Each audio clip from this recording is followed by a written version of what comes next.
안녕하십니까. 오늘은 나다니엘 호손, 우리나라에서는 미국 작가로는 가장 널리 알려진 주홍 글씨의 작가, 세계문학 전집, 어떤 전집에도 빠지지 않는 바로 나다니엘 호손입니다. 어떻게 보면은 미국의 소설하면은 그냥 그 고전으로서는 호손, 현대 와서는 해밍웨이 뭐 그렇게 되지만 호손이 제일이 아니냐는 생각이 들 정도로 그 유명하죠. 1804년에 태어나서 1864년 딱 60세 작고했습니다.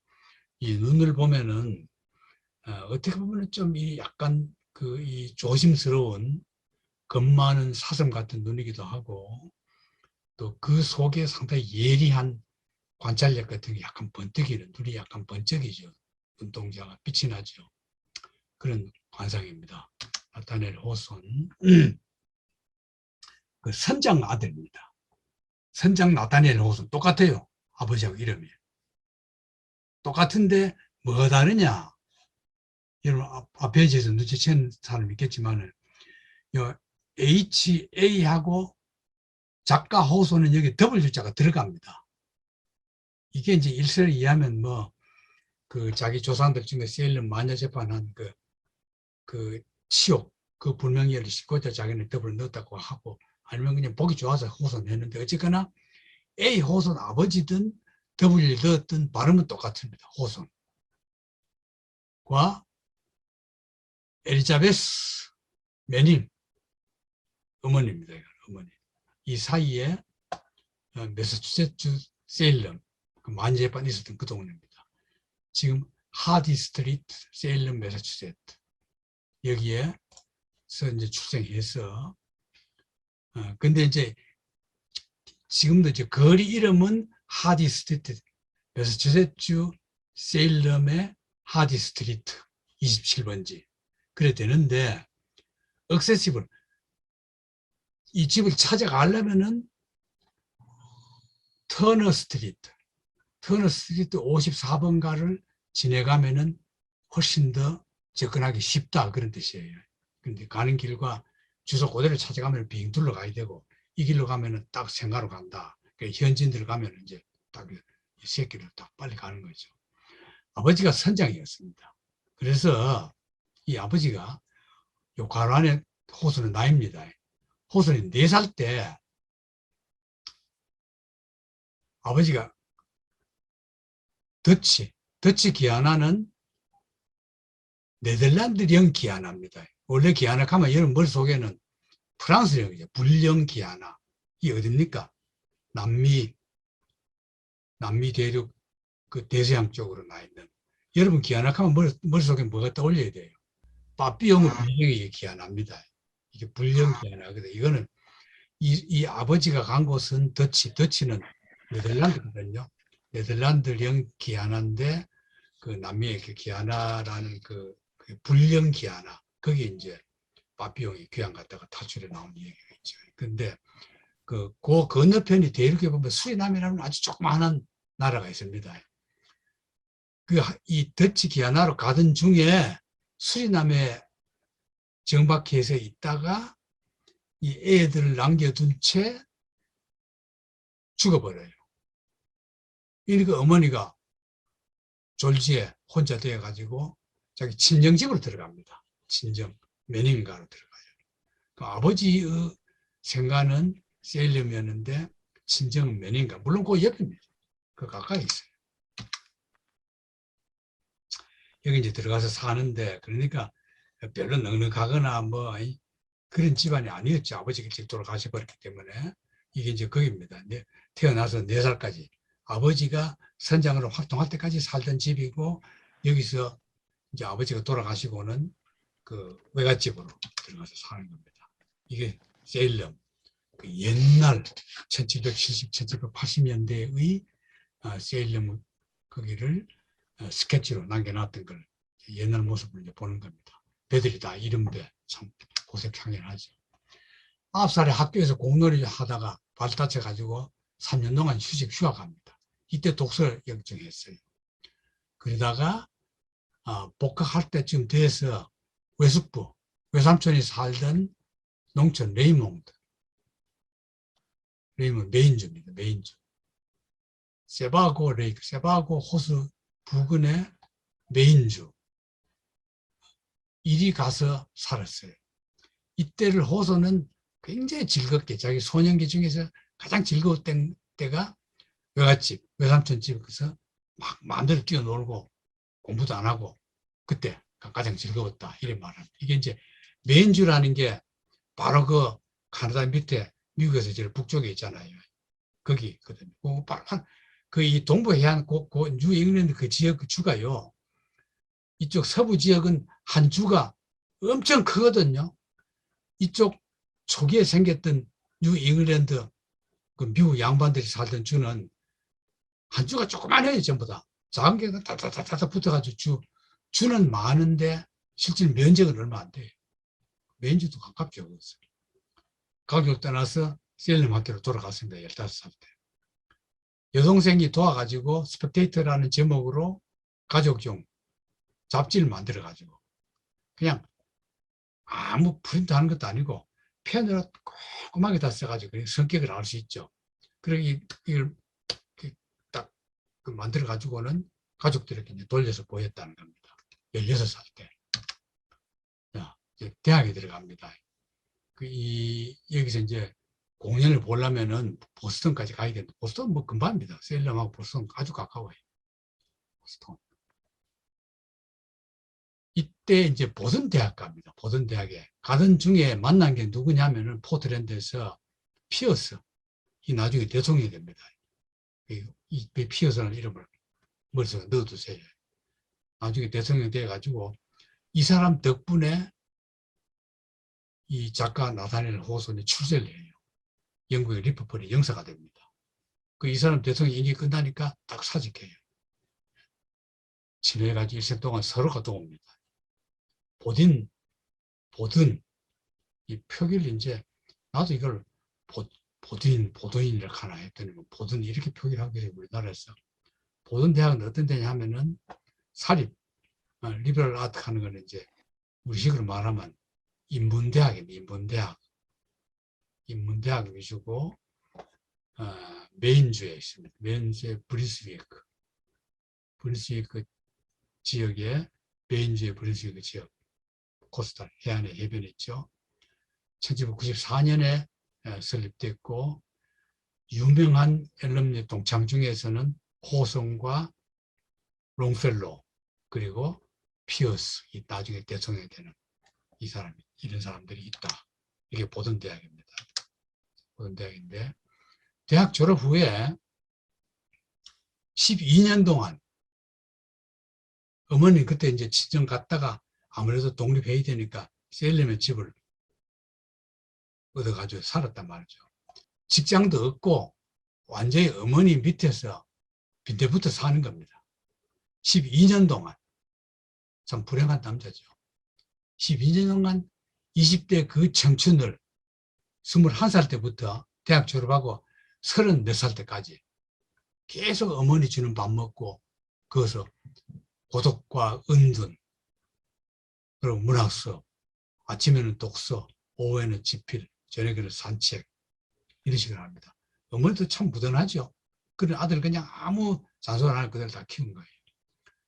이 기간에 이제 소설을 그렇게 열심히 공부해서 썼는데 전혀 반응이 없어요. 물론 이제 아메리칸 매거진은 Useful and Entertaining Knowledge 편집 맡았지만은 별 재미 못 보고 이래서 38년까지 거의 13년이죠. 15년 몇 년이야? 13년이죠. 근데 만 12년 동안 단편 소설에 몰두해서 발표를 했어요. 발표했는데 별 반응도 없고 청탁이 많이 들어오는 것도 아니고 수입은 원고료밖에 없는 이런 생활을 하게 됩니다.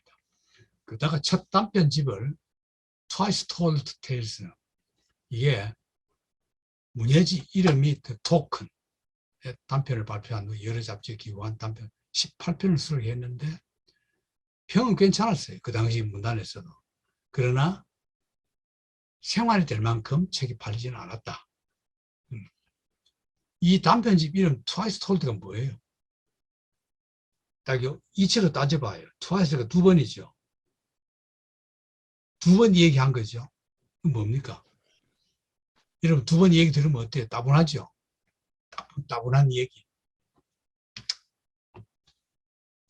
자, 이때 우연히 그 치과 의사 딸 엘리자베스 피바디와 알게 됐어요. 이 여자와 알게 됐는데 사실은 나중에 결혼은 이 여자 피바디 엘리자베스 동생 소피아 피바디와 하게 됩니다. 그 얘기가 나중에 나와요. 왜냐하면은 언니는 좀 뭐 그 다른 여러 이유 때문에 그 둘이 그 연애할 처지가 아니었고 동생은 혼자 있다가 그냥 눈이 맞아가지고 나중에 결혼하게 됩니다. 그런데 이게 이제 이때 알아가지고 2년 뒤에 비밀 약혼을 합니다. 왜냐하면은 호수는 아무것도 아니거든. 무명 작가야. 이 집은 치과 의사니까 그래도 상류층 생활이잖아요. 그 딸 안 주려고 그래. 그러니까 비밀로 약혼을 해놓고는 딱 비밀에 붙입니다. 이랬을 때 보스턴이, 보스턴이 아니라 호손이 보스턴 세관의 소금, 석탄, 계량관, 이거요. 이게 세관이니까 이런 거 들으면 좀 무게를 달고 넘겨주면은 그 무게에 따라서 값이 얼마 해가지고 세금 매기고 이러잖아요.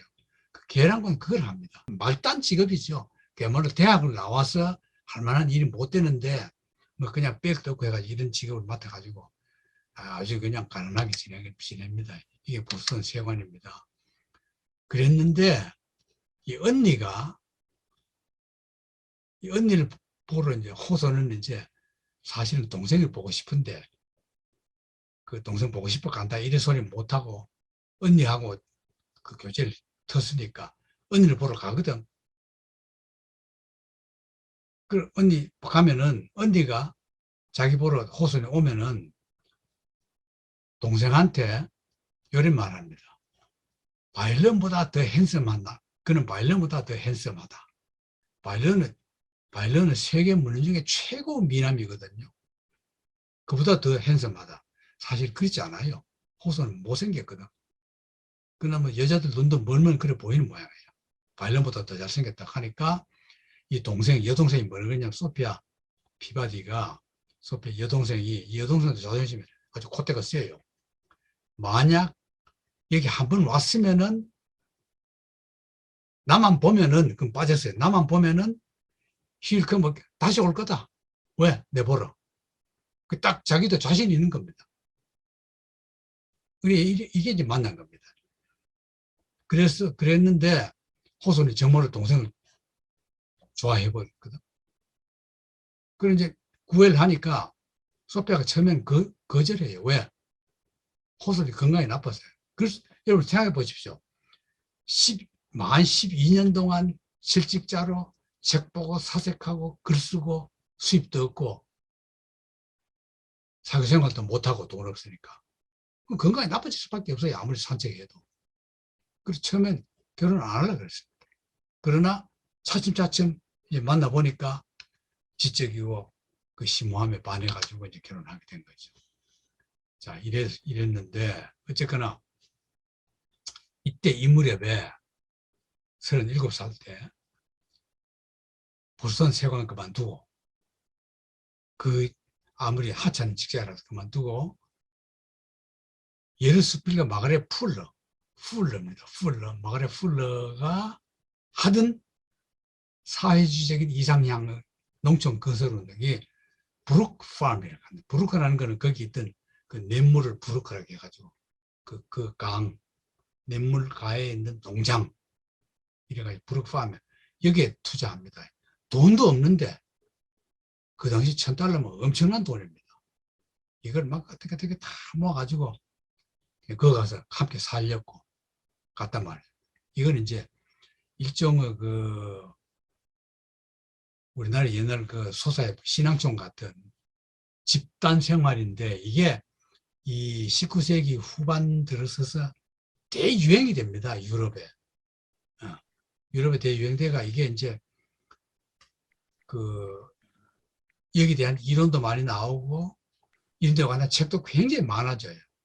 그래가지고 이런 식으로 점점 더 경제가 발달하고 사람들이 돈만 밝히면은 살기 안 좋다. 그러니까 이상적인 공동체를 만들어 가지고 마음 많은 사람들끼리 그렇게 살자. 그 연예는 이게요. 다 실패합니다. 다 실패해서 이것도 마찬가지로 실패해버려요. 그 농경과 창작을 함께 하라 꾸몄는데 안 돼요. 10월에 몸 빼버려요. 불과 뭐 한 7달, 반년 가까이 몸 남았다가 안 되겠다 싶어서 나와버립니다.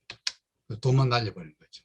이게 이제 바로 이런 식으로 이런 집을 지어놓고 틈틈이 멀리 띄엄띄엄 해가지고 함께 사는 거거든요. 이게 브룩팜인데 브룩팜 인스티튜트 오브 애그리컬처 앤드 에듀케이션 이렇게도 부르고 농사도 짓고 교육도 하는 함께 혹은 브룩팜 어소시에이션 for 인더스트리 앤드 에듀케이션 산업과 교육을 위한 농촌 협회, 농촌 공동체 이름은 여러 가지를 부르는데 그냥 통칭 브룩팜 이러면 이 운동을 말합니다.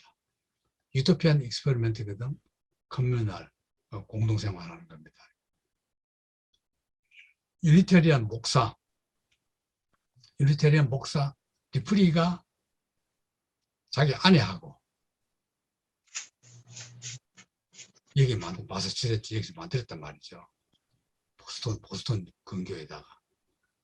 그랬다가 41년에 트랜센덴탈리즘 이게 이제 바로 그 초절주의 아닙니까?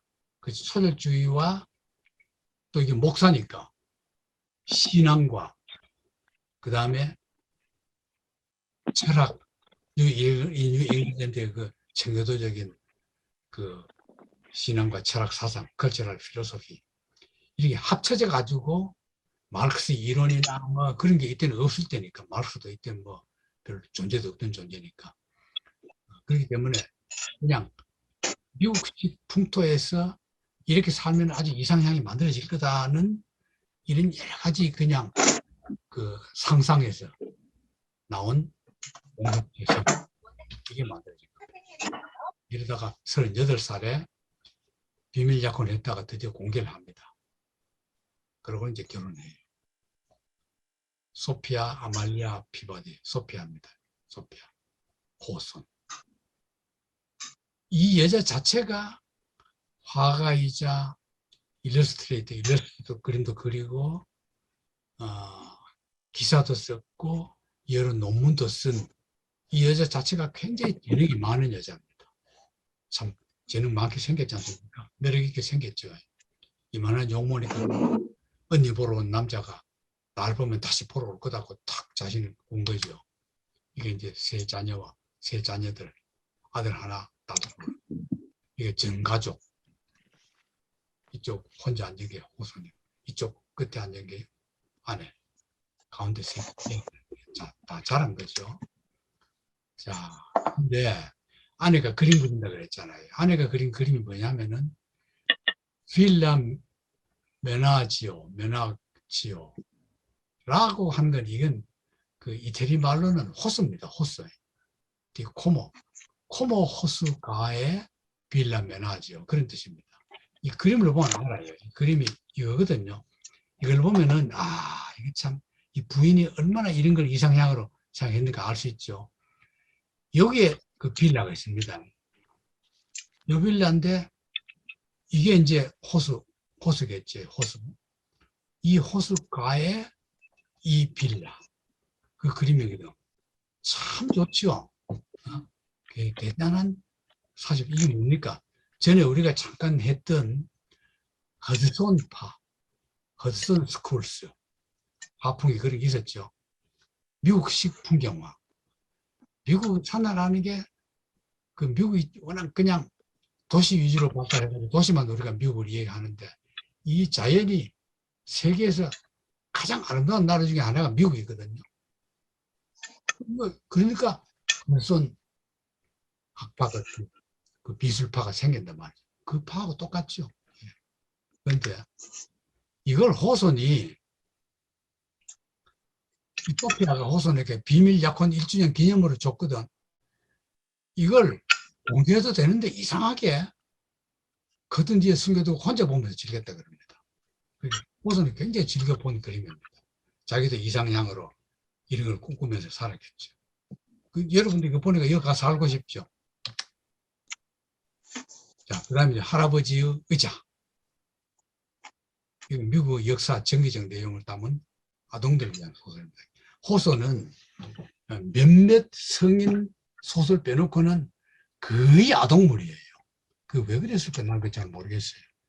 아마 책 잘 팔려고 그러는 것 같아요. 애들 책은 다 팔리거든요. 아무리 불경이라도. 그 신혼집을 이제 합니다. 콩코드에 에머슨 그 유명한 트랜센덴탈리즘의 에머슨 할아버지가 세운 집에 새들에서 3년 동안 삽니다. 그게 이제 올드맨스 그래요. 올드맨스. 이게 이제 목사관이라고 내가 강의할 때 얘기했을 겁니다. 올드맨. 이게 이제 그야말로 이 지역은 명물입니다. 이 집 한 채가. 이 집 한 채가 명물이니까 여기 나중에 여러분 가면 꼭 한번 가보시래 말이에요. 올드맨스는 히스토릭 맨스인데 뭘 유명하냐? 미국의 문학 관련 단체 여러 가지로. 지금은 미영리 박물관으로 Trustees of Reservations 보존 우리식으로 말하면 문화재 보존위원회 그런 거죠. 그런 것에서 관리하고 있고 모니멘트 거리 콩코드 모니멘트 거리에 있는데 마사추세츠에 이웃의 노스 브리지 북쪽 다리 그 강의 그 도시의 북쪽에 있는 다리 이게 독립군들하고 그 격전했던 데 유명한데 이건 아마 그때 내가 그 누구냐 시인 노스브리지 했을 거예요. 노스브리지. 그 다음에 이 콩코드 강에 걸쳐 있는 다리입니다. 이거 나중에 사진 나와요. 그 다음 미니트맨 내셔널 히스토릭 파크. 미니트 가는 거는 미니트 작은 건 이러잖아요. 미니트 분인데 시간으로 분인데 미니트맨 가면은 독립전쟁 때 생겼던 민병대 자위대 그런 뜻입니다. 근데 여기서는 그런 게 아니고 고유명사를 그냥 미니트맨 국립역사공원 이 전체의 소속이 이 지역 일대의 소속이 미니트맨 내셔널 히스토리컬 파크 여기 소속으로 되어 있다. 그런데 무슨 할아버지가 1910년에 지었던 집. 이 집에 여러 사람이 오면 무슨 할아버지가 지었고 아버지 살다가 에머슨도 살다가 나중에 호선도 쉘터를 살고 여러 사람이 거쳐가요.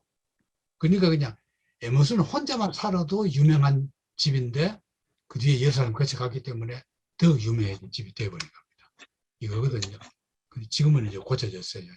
이게 북쪽 다리입니다. 북쪽 다리. 우리 여기 가봤죠? 가본 기억이 여러분 날 겁니다.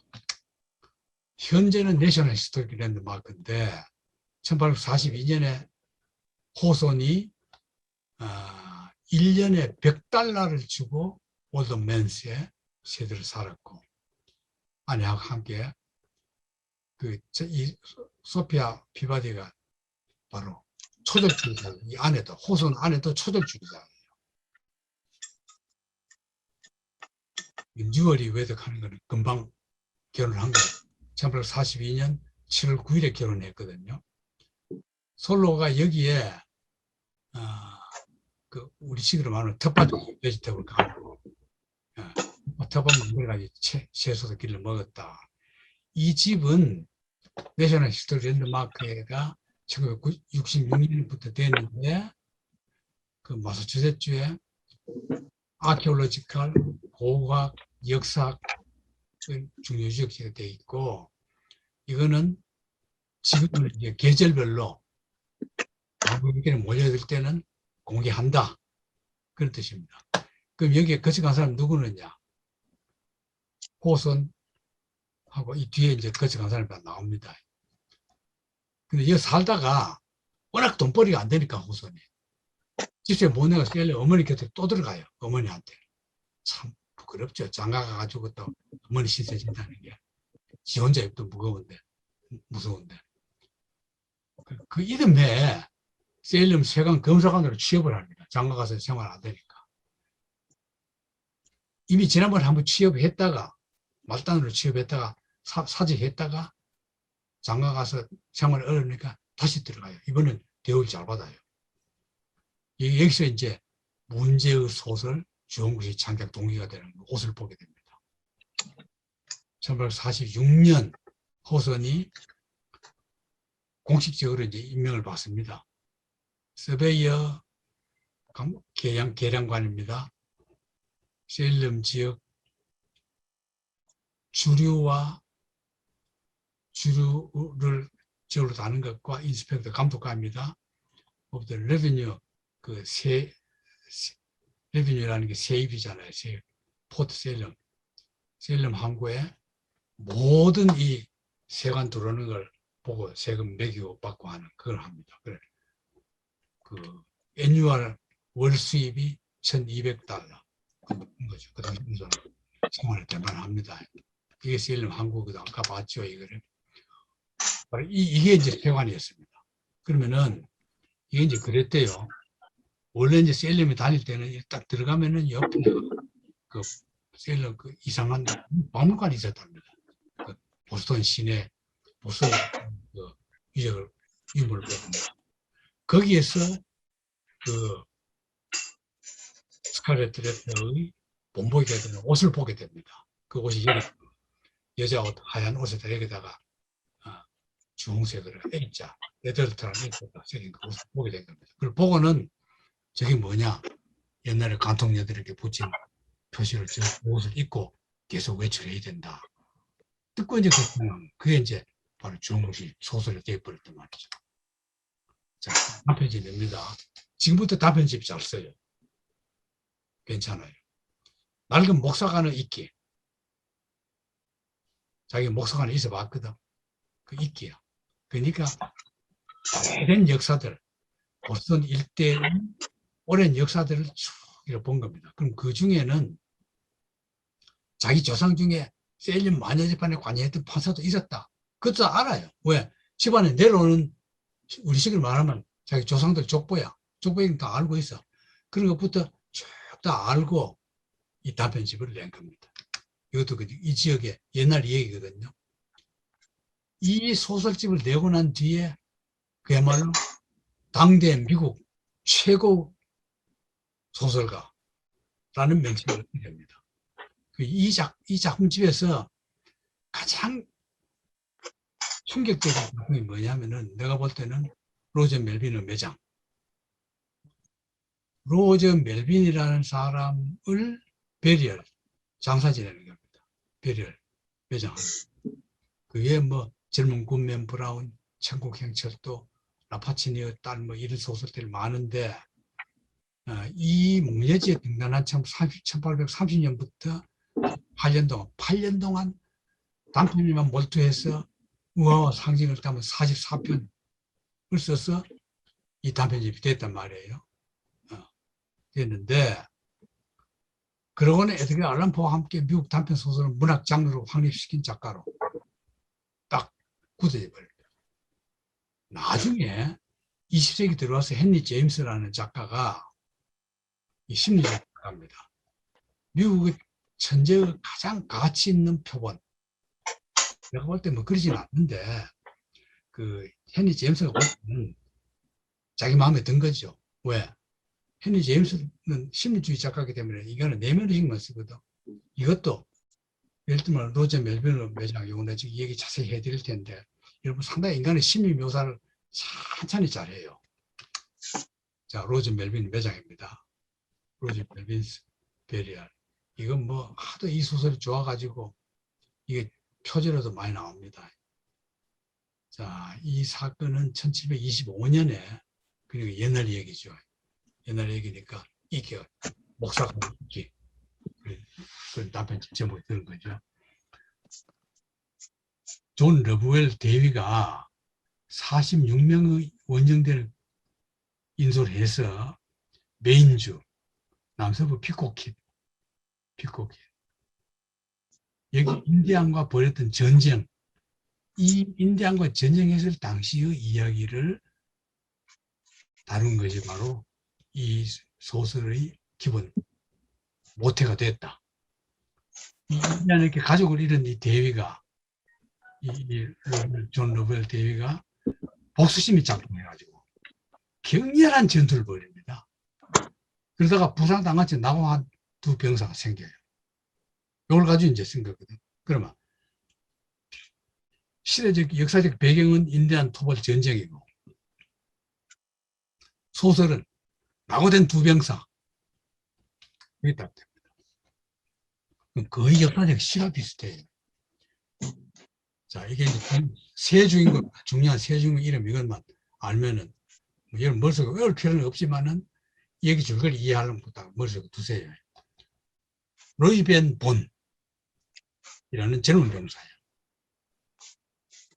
근데 이제 이 앞 얘기 보면은 여기에 너무 이 대위가 자기 가족 이런 복수를 하려고 격렬한 전투하다가 내가 전멸하거든요. 그랬는데 그 중에서 두 병사가 낙오했죠. 그 두 병사가 바로 로이 벤 본과 로저 멜빈이에요. 로저 멜빈은 늙은 병사고 로이 벤 본은 젊은 병사야. 둘 다 한 마을에 있어. 너무나 친하죠. 그런데다가 로저 멜빈의 딸 도르카스 로이 벤이 사랑하는 거예요. 둘은 서로 사랑하는 사이고, 이 뭐 결혼식만 안 했다 뿐이지, 뭐 그냥 이미 장래가 약속된 관계예요. 장인하고 사육감이 둘이 낙오병이 된 거예요. 그 다른 부대는 어딘지도 몰라요. 다 전멸해버리고 둘이만 딱 남은 거예요. 깊은 산 속에. 자, 이랬을 때 이 늙은이 로저 멜빈, 이 늙은이는 너무나 중상을 입었어요. 가기도 힘들어. 도저히 못 가. 근데 로이비안 보는 그러진 않아. 그럴만 하거든. 그 둘이 이제 함께 가요. 한 마을이니까 서로 헤어지지도 못하잖아요. 함께 가다가 로저 멜빈이 도저히 더 못 가. 그러니까 이러면 안 되겠다. 너가 나 때문에 잘못하면 둘 다 여기서 변을 당한다. 그러니까 너가 빨리 가서 원병 데리고 날 와라. 그리고 빨리 가라 그래. 근데 차마 발걸음이 안 떨어져. 그래가지고 가다가 다시 돌아와서 그 나무가지에다가 다음에 오면 그 찾기 어렵잖아요. 거기다가 그 수건으로 딱 이 수건을 표시하려고 나무에다 꽉 묶어둡니다. 그리고 그냥 왔거든. 이제 딱 알겠죠. 그냥 왔어. 그 오는데 로이벤이 나무에 손수건 매달아 두고 꼭 매버립니다. 나무가지에다가. 멜빈은 도로 떠나는데 멜빈이 로이벤 잠깐 다시 와봐. 요거는 저쪽 저 바위에다 날 기대게 해달라. 이런 심리 묘사. 내 얼굴을 집쪽으로 향하고 자네가 숲속으로 걸어가는 걸 조금이라도 더 오래 지켜보고 싶다. 그리고는 이제 바위에 기대가지고 편안하게 날 보고 쉴 수 있게 해주고는 로이벤은 출발합니다. 하다 로이벤은 이틀 후에 수색대에 발견되는데 거의 기절 상태예요. 기절한 채로 그냥 후송돼 버리죠. 뭐, 자기 구하니까 누가 저기 있다 그런 말도 할 겨를 없어요. 바로 후송돼 가지고 입원했어. 이렇게 자기 애인 도르카스가 와가지고 막 위로하는 거예요. 깨어났거든. 살아났어, 무사히. 근데 어느 날 도르카스 애인이 아버지 안부를 묻는 거예요. 그러니까 이때까지는 미처 말할 여가 없었어요. 자기 몸 하나 돌보느라고. 근데 그것도 이제 우리나라 같으면 그러지 않을 텐데 미국 사람들은 좀 달라요. 우리나라 같으면 뭐 지가 막 의식만 있어도 그냥 누가 살아있다 그 가보라 이랬을 거 아닙니까? 근데 그럴 입장이 못 되거든. 자기가 몸이 그래가지고 안 했어. 그러니까 이제 이 얘기를 쭉 합니다. 뭐 둘이만 부상당해가지고 오다가 그래. 하지만 사흘째 되는 날 아침에 깨어보니 아버지는 거의 탈진하셔서 도저히 여행을 걸을 수 없었어. 아버지의 생명이 급속히 솟아내갖고 그리고 요까지 말했을 때 애인이 딱 말을 가로막고 돌아가셨군요. 이래버리는 거예요. 만약에 여자가 이런 말 안 했으면은, 그리고 하면은 남자가 어떻게 표현할까? 살인했는데 내 혼자 살아왔다. 그러면 안 되죠. 그런 말 못하지만 그걸 어떻게 묘하게 레토릭을 돌려가지고 잘 할까? 그런 중에 자기 애인이 돌아가셨군요. 미리 딱 서술 쳐버리는 거예요. 그러니까 로이베는 그 말을 안 해요. 침묵해버려요. 그게 뭐냐? 열에 써놨어요. 소설을 그대로 문장 옮기면은 로이베는 삶에 대한 이기적인 집착 때문에 그녀의 아버지 운명이 다하기 전에 그 자리를 서둘러 떠나왔다고 인정한다는 것이 불가능한 것임을 느꼈다. 아, 참 이거 묘하죠. 이런 거 묘사가. 실제로 저래 되니까 만약에 살아있는데도 그냥 두고 내가 와버렸다 하면은 이 결혼 깨집니다. 이건 뭐 형법으로 살인죄는 아니지만 어쨌거나 그 윤리적으로 보면은 구원명들 만났을 때 자기 물론 의식이 없었겠지만 어떻게든지 구해야 되는데 자기 살기 바빠가지고 그냥 와버린 거다. 이런 결론이 나버린 거죠. 결과적으로는 그렇게 돼버린 거예요. 그래서 그는 아무 말도 하지 않고 고개를 들고 버려요. 가만히 그냥 슬퍼하는 척하고.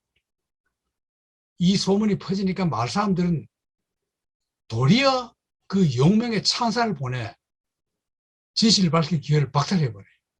근데 사실은 그래 말해놓고도 나중에 몇 번인가 말하고 싶은데 마을 사람들이 막 너 참 대단하다 뭐 그러니까 점점 그 말을 못하게 만들어버려 분위기가. 그러니까 저식에 사로잡혀요.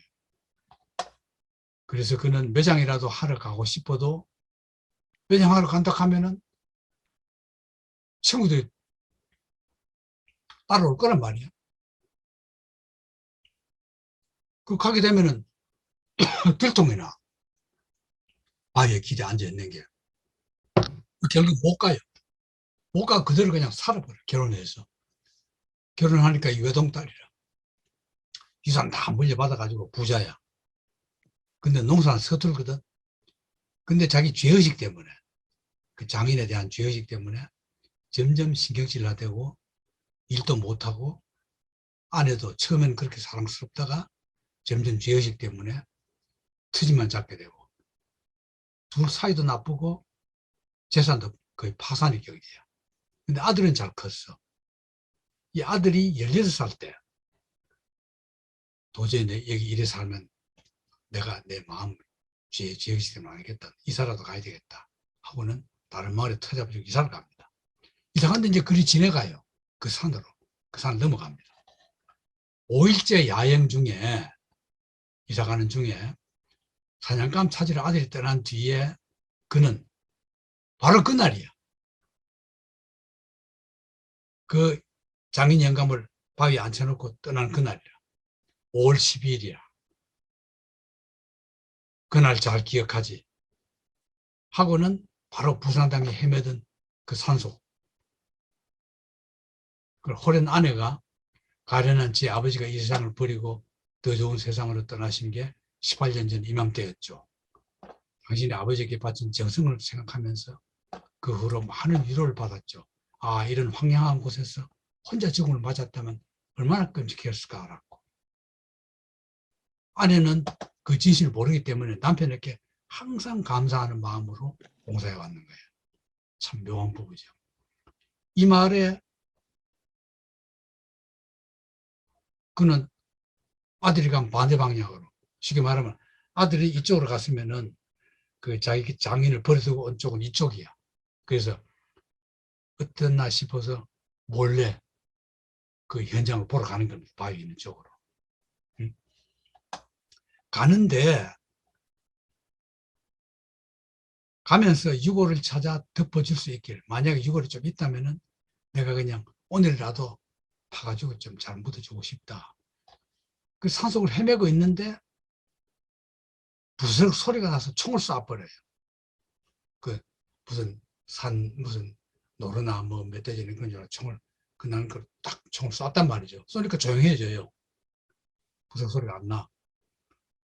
그걸 갔는데 나무 중간과 아래쪽 그 가지들이 그것을 살펴보니까 싱싱하고 무성이 자랐고 나무 몸통은 거의 땅에 이르기까지 지나치게 풍성한 잎들로 온 몸을 두르고 있지만 윗가지가 시들어 있어요. 자, 이거 한번 보십시오. 옛날에 18년 전 자기가 떠날 때 나뭇가지에 손수건을 매놨잖아요.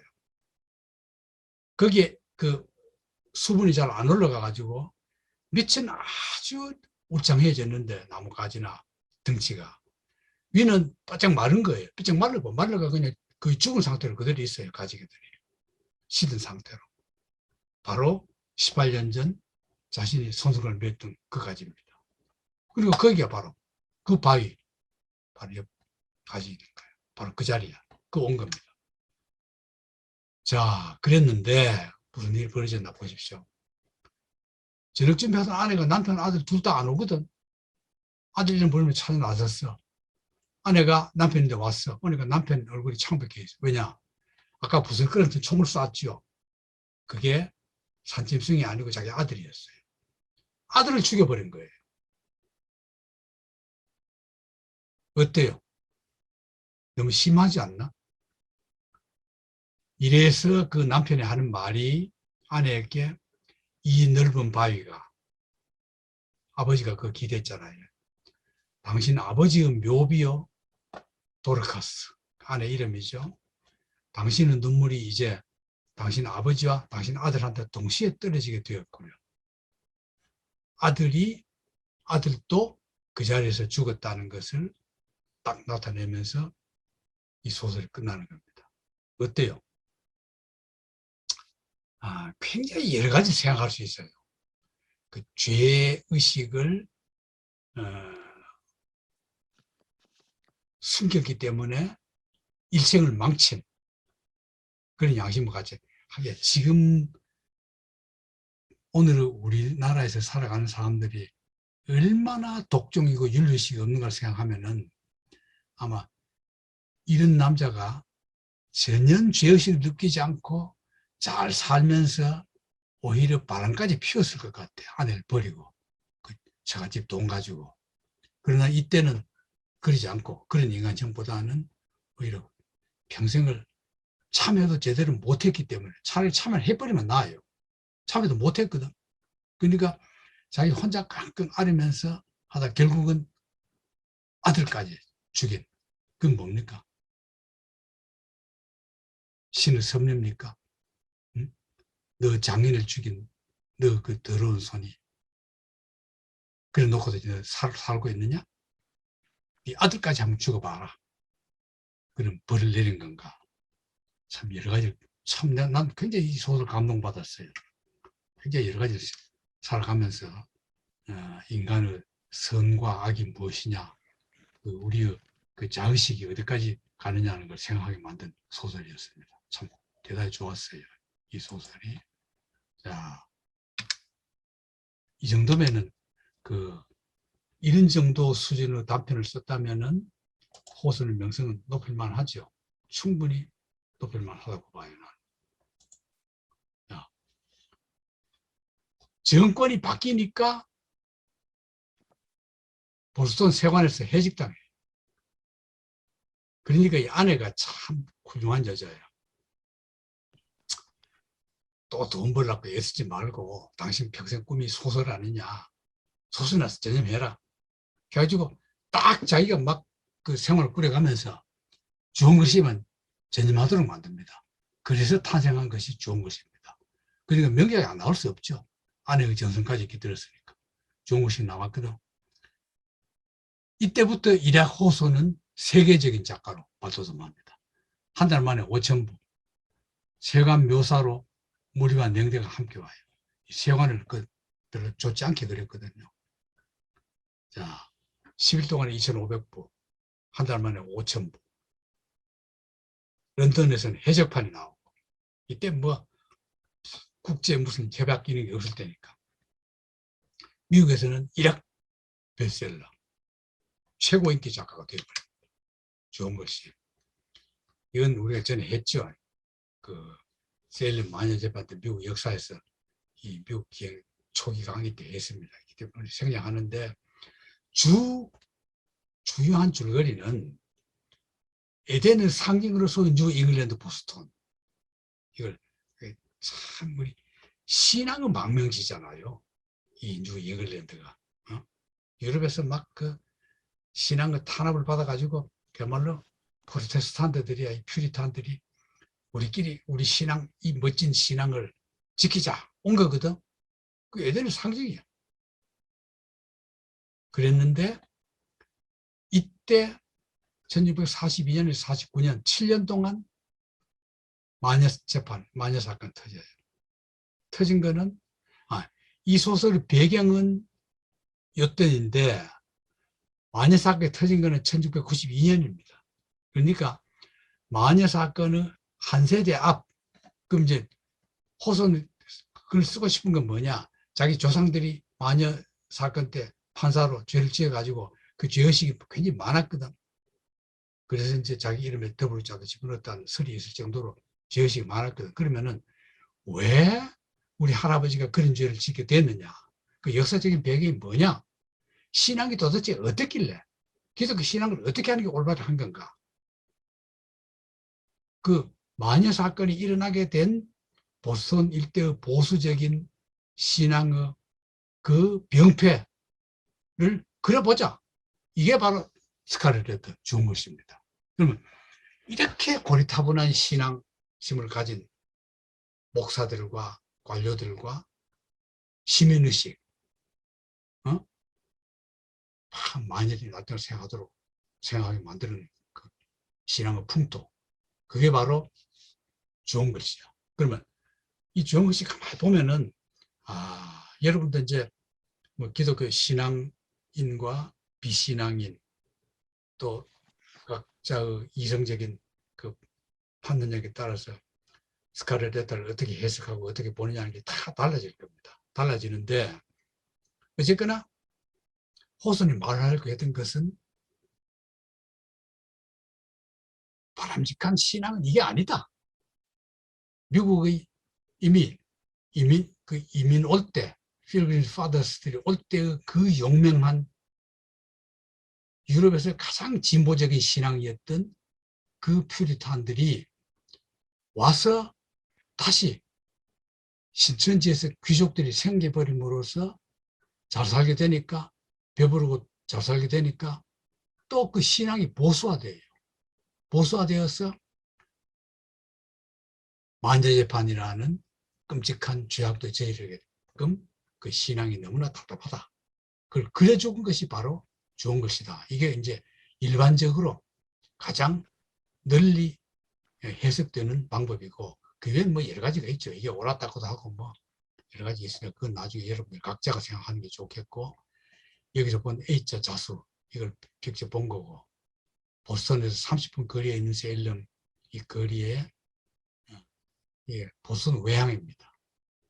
이 무렵에는 미국 전체에서 6대 항구, 국가 수입의 12분의 1을 차지했다 그럽니다. 대단한 무역항이었죠. 그 세관에 근무했거든. 자, 이제 이사를 갑니다. 1850년 5월에 레녹스로 이사 가요. 여기 가까운 데입니다. 마사추세츠거든. 마사추세츠 버크샤의 레녹스. 험한 멜빌과 이때 교육을 합니다. 레녹스입니다. 그 세대로 살던 집. 이 무렵에 여기 살 때 일곱 박공의 집이라는 이 얘기를 듣게 돼요. 그걸 보고 듣고 합니다. 이게 이제 박공의 집이라는 게 뭐냐면, 박공이라는 게 이런 거거든. 이렇게 삼각형으로 된 거. 이게 박공이라고 합니다. 박공의 집. 이게 한 지붕에 7개의 처마가 이렇게 7개가 좀 대단한, 그야말로 그냥 유적이 될 만한 집이죠. 이거 바꾼 집. 이걸 이제 쓰게 되거든요. The House of the Seven Gables. 이걸 쓰게 됩니다. 자, 이것도 얘기하면 이게 복잡하거든요. 이건 어떻게 보면은 앞에 나왔던 그 단편보다도 더 심오한 인간의 운명과 죄의식과 이런 게 얼마나 그 중요하냐, 인간이 살아가면서 그걸 그린 거기 때문에 이 얘기는 좀 복잡하니까 다음 시간에 하기로 하고 오늘은 여기까지 하고